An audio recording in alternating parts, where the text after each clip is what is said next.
fact, I want 2, because I want to be the very best!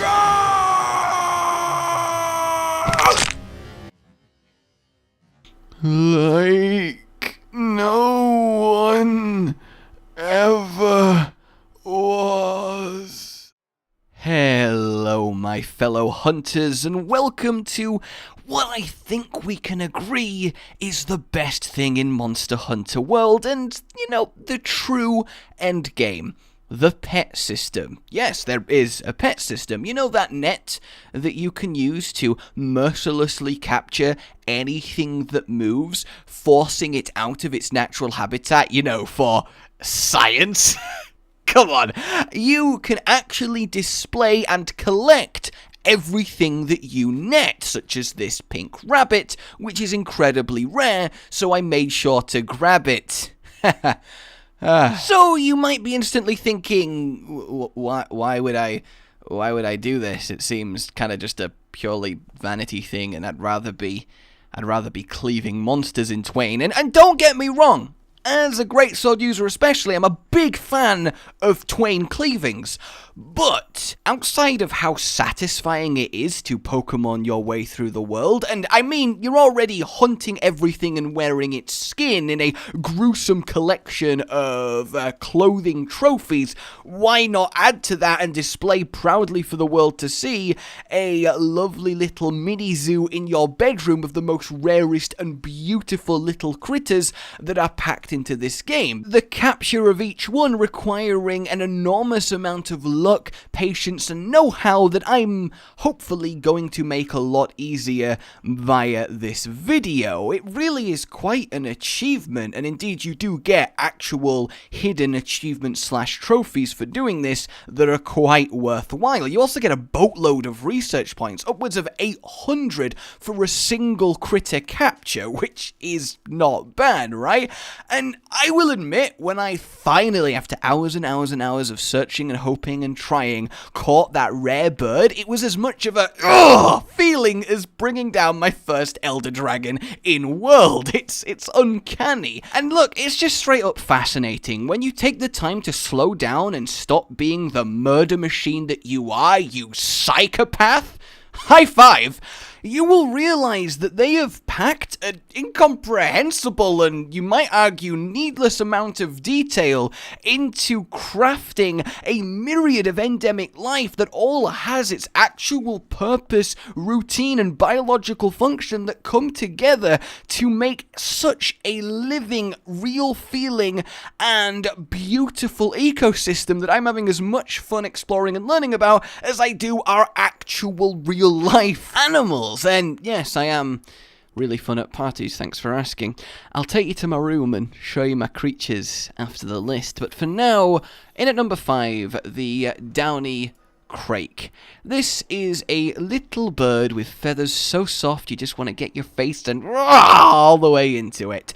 Ground rules. Leave your Palico at base and make sure you have a ghillie mantle on and your net equipped before you go anywhere near where it might spawn. And where it might spawn is on the back of herbivores. It's a symbiotic relationship with them, eats the bugs that bug them in return for an early warning system and defense against predators. However, that Kestodon was like, "I'ma fight you," which made the herbivores go, "Oh, a fight," which made the birds go, "Oh, a fight." And then they ran away and despawned after hours of hunting.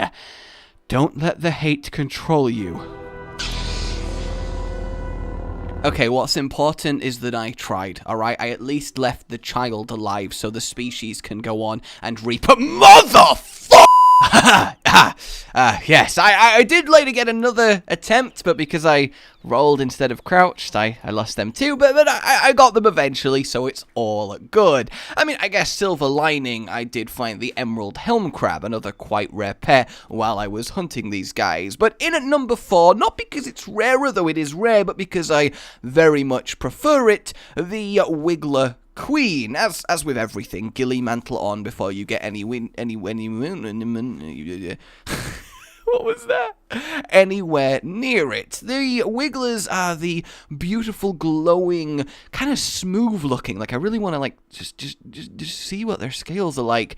Snakes waving in the ground in the Coral Highlands, and eventually you will find at nighttime, has to be nighttime, the queen, glowing orangey pink and looking beautiful. In at number 3 for the Rainbow Bright achievement, you have yourself a beetle of unparalleled colours. Run through area 1 on the forest, stopping a little bit to check if there's any birds on the back of the Aptonoth, and then continuing to this little secluded area. Has to be dawn or dusk, and you will find this giant prismatic rainbow reflective Hercudrome beetle on this tree. Sneak up to him, give him a little bit of a capture, and you have yourself the Prism Hercudrome. He is an absolute stunner. In order to speed up the time, by the way, just go on an expedition, come home, go and come home, go and come home until it is the right time of day. Number 2 and 1 are kind of related because they're in the same place on the Rotten Vale, but firstly, we have an ancient fish who was thought to be extinct that spawns in this pool deep in the Vale. Simply check if he's there, no other requirements but luck, and then set your fishing rod to work. It's quite a simple little mini game in order to catch a fish, and once you successfully complete it, you will find yourself the proud owner of something that science has quite literally forgot. Well, actually, that's not true because there's information and records of it. You will at least net yourself an achievement. Moving on rapidly to the Bristly Crake, the rarest animal in the game. This thing only spawns, as far as I can tell, on the back of mosswine pigs.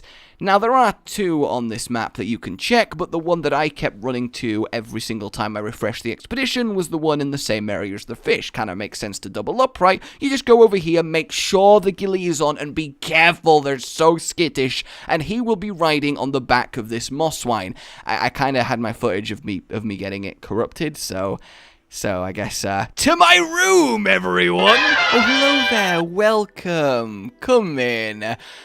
This is just where it's not much, you know. It's where I call a home.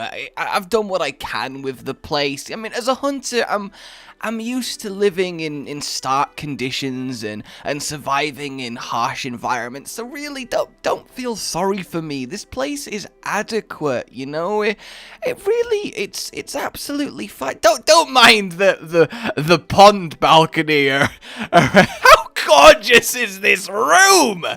So once you complete the, let's say Zora Magdaros arc, you can upgrade to this beauty, which even has the gorgeous stained glass design that just represents Monster Hunter World. You see it on a few loading screens. It's a really nice detail, but what we're interested in is, well, the placement of pets for perpetual perusing with pleasure. And this is the rarest of them all. I like to keep him by my bed, so if anyone sneaks in at night, they hopefully get scared away by his piercing red gaze. Ho ho ho, my pride and joy. But obviously, we want to kind of fill the room with all manner of beasties, and I will, well, do that right now. That's the point. We're gonna do it. I don't right now is what I'm saying.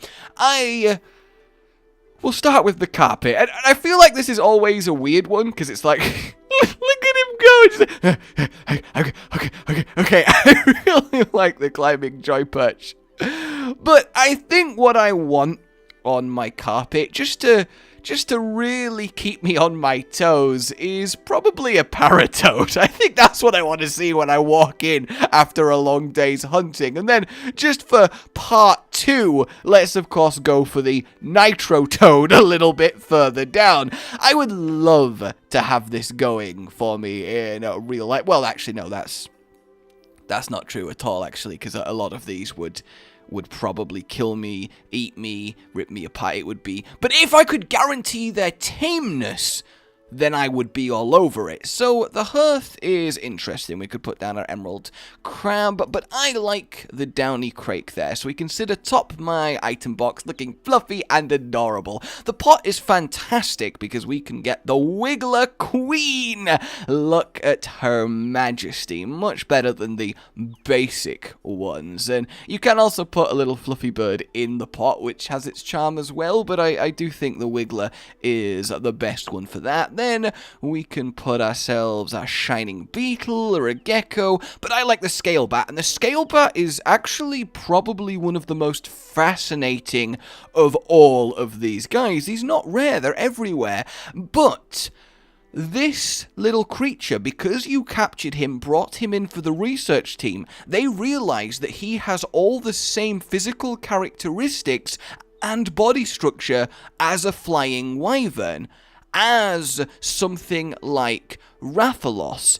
Scalebat belongs to the same order of animals as Rathalos. It's the smallest discovered true wyvern. Is that not like a really cool little, like, does that not make you just so like, oh, that's awesome, when you probably not, probably passing her, that's neat at best, but I like this stuff, okay? Oh, and in case you're wondering how I know that, you go on your ecology guide over at the chief ecologist, and he tells you some really neat little notes on all of the creatures you capture, such as the rarest Bristly Crake, great jumping jackrass of Bristly Crake, the fleet-footed bird of legend. Like, he's so happy with what you bring him. So if we look at the scalebat, upon inspection, these seem to have scales and claws and fangs. Great Gravios! They're mini wyverns. I've made a huge discovery. I mean, I captured it. Don't take this from me, old man. But yeah, is that not really awesome? And then out here in the garden, well, I think it only makes sense to release our rare rabbit out here. You know, I feel like he could get along with that. Let's do the pond. And I think really we do need to put both my Petricanths, because yes, I caught two. I have a lot of spare time on my hand and not a lot of people who want to spend it with me. So, thirdly, I kind of am partial towards the Andangler. I think he's quite a cool little guy. Golden fish is fine, and the huge sushi fish is fine, but no, I like me the Andangler. And then the column out here, I think Prism Hercudrome, right? So his prismatic shell of many colours can radiate off the lovely sunset. I mean, even just from this, is that not such a lovely view? This is so unnecessary, right? This entire system, the game would not have been worse for its absence, but it adds so much if you do get involved in it. So, more in the garden. I mean, let's not put a huge, terrifying, flesh-eating spider in the garden, or a ugly-ass vulture. I feel like that's probably a poor decision. I think we can have actually a coral bird just flittering above the flowers. I kind of like that. And a load of butterflies flying around as well. That kind of works. I think a gecko on the tree. That's kind of nice. And then we have the sky. The augerfly, which only appears when it's raining. And, I mean, we could put an omen fly, but I kind of... I mean, the Meduso's nice, but I actually kind of just want to put a pair of augerflies up there, and there you have it. And it's just wonderful, letting you on such an intimate level, from hunt to capture to research to display, and essentially taming all this incredibly detailed and just fascinating endemic life, and having a room that just screams wild. I mean, ignore the gold-plated steps and decadent bed, but the rest of it, letting you as a hunter in these harsh wildernesses have a room that is your own little pocket mini ecosystem of your own design. Is that not just fantastic? I find it so satisfying, and I hope you can see why I am in love with the capture and display of these little... Oh! You can apparently feed the fish! See, that's just so unnecessary, but this game is a fucking masterpiece.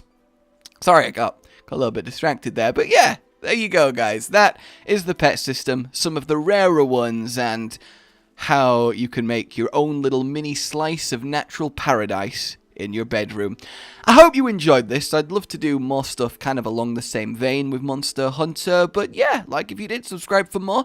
Patreon keeps my channel going right now, so if you'd like to see it keep going, please consider supporting me. The links and stuff are in the description, but please as well do not feel compelled. I will see you soon. Goodbye.